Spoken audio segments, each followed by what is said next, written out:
এবং রিয়ামণি যে বলছে না নাই, যে রিয়ামণি তুমি ভালো করে শুনে রাখো, ম্যাক্স ছবি তো প্রমাণিত হয়, তাহলে এর শাস্তি কী হবে বোঝোই তুমি, তোমার শাস্তি হবে। ওই বলতেছে আমি বলে আসামি, আমাকে কেন নিয়ে যাচ্ছে না, আলম ধরতেছে না, কেন আমি কেন তোরে নিয়ে যাবো? পুলিশ তদন্ত করে দেখতেছে কি এর সাথে জড়িত, পুলিশ নিয়ে যাবে, ঠিক না?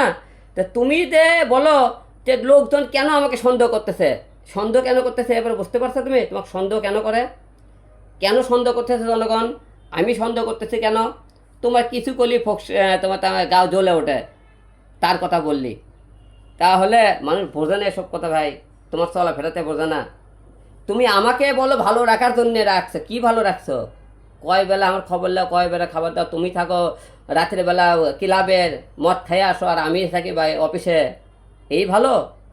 স্বামী স্ত্রী বলে স্বামী বলে আমি তোমার, তো স্বামী হলে দে পরিবার হলে দে ওটি থাকবে এক জায়গায়, আমি থাকবো এখানে, 2 বছর পর বাড়ি হলে 2 বছর পর বাড়ি পাল্টাবে নাকি? তাহলে আপনারা বলুন, সে আমার স্বামী বউ আমাকে ভালোবাসে, সে বলছে এই ভালোবাসা, আপনারা বুঝতে পারছেন তো সবাই কতটা ভালোবাসে, আমাকে ভালো রাখার জন্য আসছে, সে আমাকে ভালোবাসতে আসেনি, বুঝতে পারছেন তো? সে সে ভালো রাখার জন্য আসছে, ভালোবাসতে আসেনি।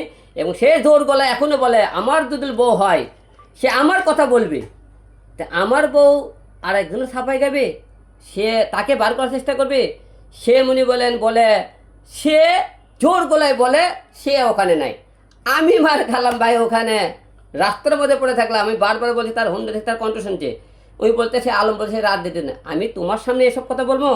আমার যা বক্তব্য সেটা পুলিশক দিয়েছে, যারা যারা ছিল ওখানে, তা জোর গলায় তাহলে আমার বউ আপনার কাছে জনগণের কাছে প্রশ্ন, সে তার কথা কেন বলে মার খাওয়া বলে? আমি নাকি ওটা চাঁদা তুলতে গেছে আমাকে এই সেই কথা বলতেছে, আপনি লাইভগুলো দেখতেছেন তো? এবং সে বলতেছে কে আলমক তো আমাকে কেন মনে করেন গন্ড ভাড়া করে মারা লাগবে, আলম তো আমার না গেল এমনিই মারা যাবে, এমনিই মারা যাবে, বুঝতে পারছেন? তার প্ল্যানগুলো দেখেন, এই জন্য সে তার বাসায় তার সাথে যোগাযোগ খাওয়া দাওয়া সম্পূর্ণ বন্ধ করতেছে আমার, আমি চুপচাপ আছি, সমস্যা নেই, ঠিক আছে? আপনারা বারবার খালি বলেন তার কাছে কেন দাও কেন দাও, এই কারণে গেছি যে একটা মেয়ে আমি ছেড়ে গেলে, আর প্রথমে তার একটা বিয়ে হচ্ছিল সাগর নামে একটা, সেই পক্ষের একটা মেয়ে আছে, তারপরে আমার সাথে বিয়ে হয়েছে, তো একটা মেয়ে আবার একটা বিয়ে হবে, কয়টা জামাই লাগবে তার? জামাই খালি সমানে পাল্টাবে, সে সংসার করবে না? তো আমিও কি একের পর এক খালি বিয়ে করবো সংসার করবো না? এইটা কি লাইফ হতে পারে? সংসার করতে চাইছি বলে কিন্তু বারবার তার কাছে কিন্তু বোঝানোর চেষ্টা করেছি, মেয়ের কি অবকাশ আছে দেশের, তার থেকে কি মনে করেন তাই কি একবার বিশ্ব সুন্দরী?